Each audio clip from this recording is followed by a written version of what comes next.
মূল জায়গা হচ্ছে সেটা হচ্ছে জনগণকে সচেতন করা।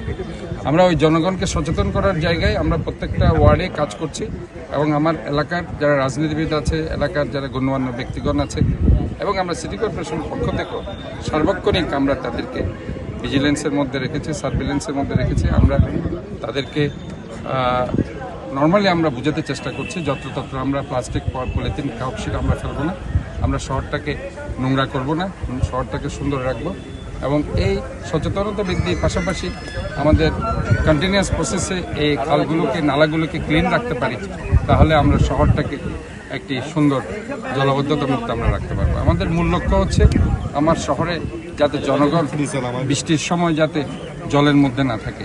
আপনারা জেনে খুশি হবেন এখানে প্রায় 23, 24, 22, 21, 20 সাল পর্যন্ত এর আগেও মানুষ পানিতে কষ্ট পেত।